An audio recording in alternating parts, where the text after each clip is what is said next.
I'm calling because I'm very concerned. We have some actual proof that a trucker may actually be transporting bird flu. We have a federal agent who is aware, who has taken the documents to many agencies, including New York State Police, the FBI in many, many states, infection control disease. And what this trucker reported was that he works for Department of Homeland Security.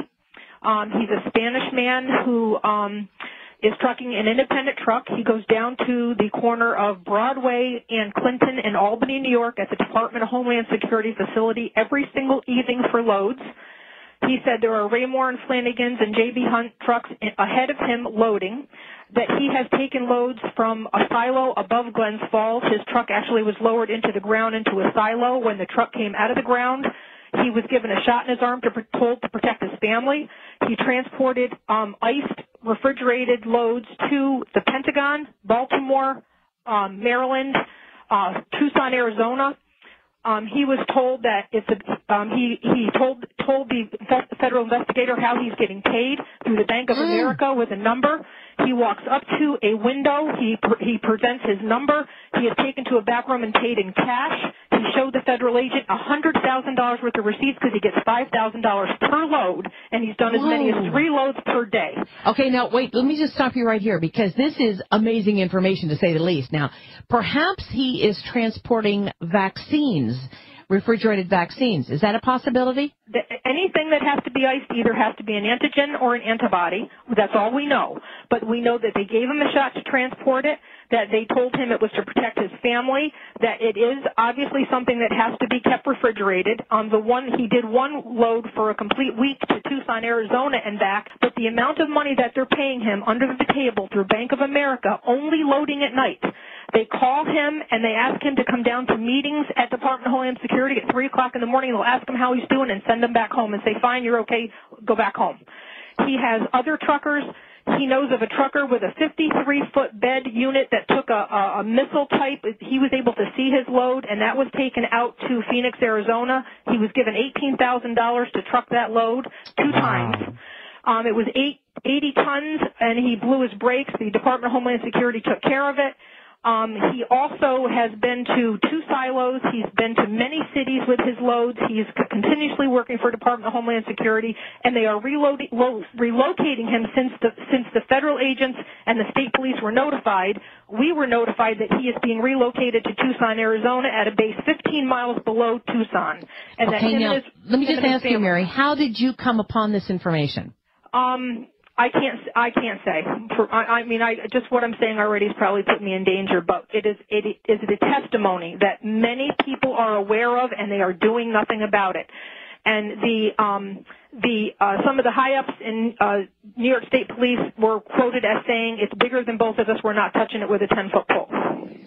Oh, my goodness. Wow. And we were told that there were retired New York State troopers that are getting paid 2 and 3 times their salary, that are the tail cars. They're actually in vans in back of these Raymore and Flanagan trucks in these transports, and they are within a mile behind them. So if you ever go down the New York State Thruway and look at these double Raymore and Flanagan trucks that are going west towards Syracuse, which is a CIA front, what they are doing is they have those tail cars in the back, and from what I understand, those are retired state troopers that are escorting those loads. Okay, stay right there because we've got a 4-minute break coming at us. She's given us a lot of facts supporting this.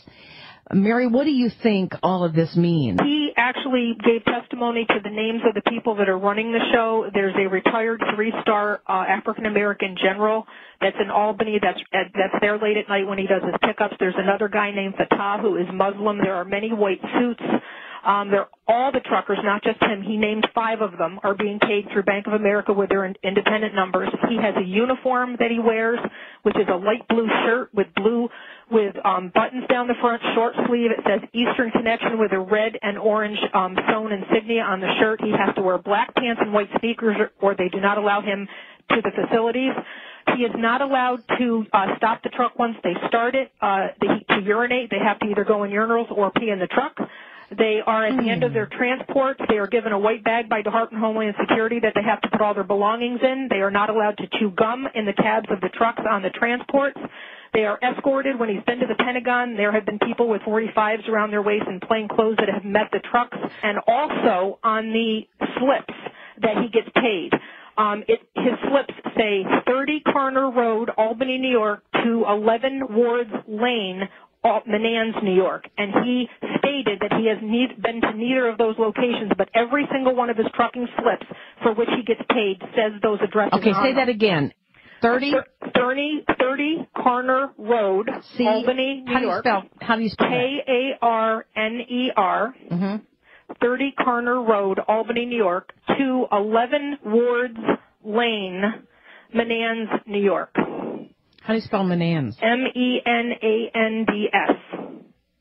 And he's also been transported by Menands police to the city limits when he leaves the facility with a load, and they turn around at the city limit and return as he progresses on with his transport. Okay, now my question is, why did he begin talking about this, or who did he decide to tell this to? Obviously, he knows that he's not supposed to be telling anybody this information. The impression that I got from the agent that I spoke to, because many people got this, I guess they have sent this to a lot of agencies, is he spoke to someone that he knows personally, and he didn't think he was doing anything wrong. He just thought he had a good gig. I think he just thinks he has a good gig with the government. When he was giving the testimony, it was an innocent testimony, and they did not bring up FEMA trains, bird flu, and any of that because they didn't want to tip him off that, that he might be doing something wrong because these people have their claws in him hour by the hour, all day long.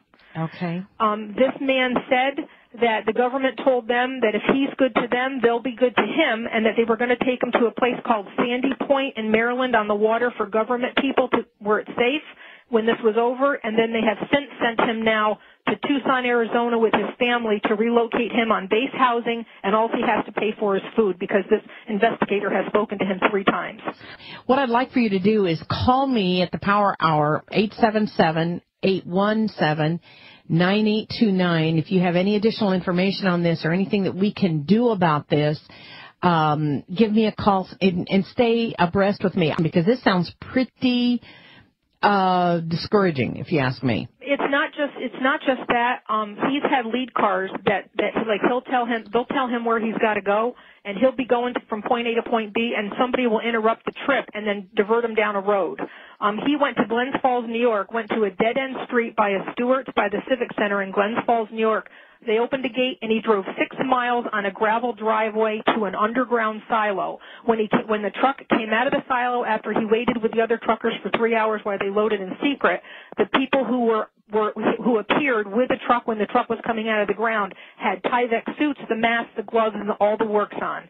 He's also transported at the 109th Air Guard at Stratton Air Force Base. He did do 90 boxes of clear plastic white fluid. He did see that load. Rarely does he see his loads, but apparently he loaded that at the C-130 at the 109th Air Guard. And he's done a lot of loads with these types of things, medical supplies, equipment, but specifically refrigerated to Tucson and to the Pentagon and to Baltimore. And I think that's it's up to no good. Along the New York State Thruway, there are miles and miles of car carriers that they've been adding to. There has to be 30 miles of them right now sitting on the track since before Christmas.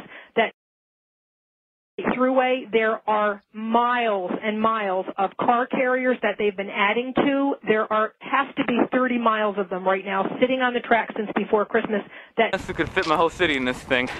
Once you get around that bend near the bridge, you'll see how long it goes. I'll keep the camera running. We're at 20 minutes right now, film I've taken.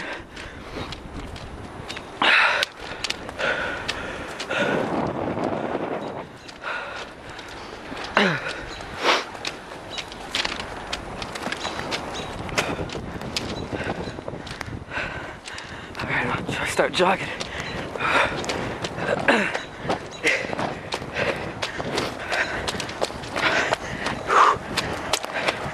You don't need shackles and benches when you think about it, because who gives a shit? We're all gonna be put in an oven or gas. Why does it matter?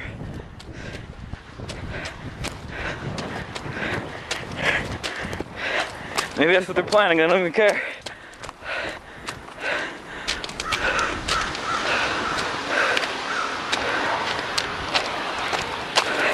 Take a look. Get out here. Look at that. Still going all the way down. It's wide open. Doesn't end. It goes all around the bend. Here.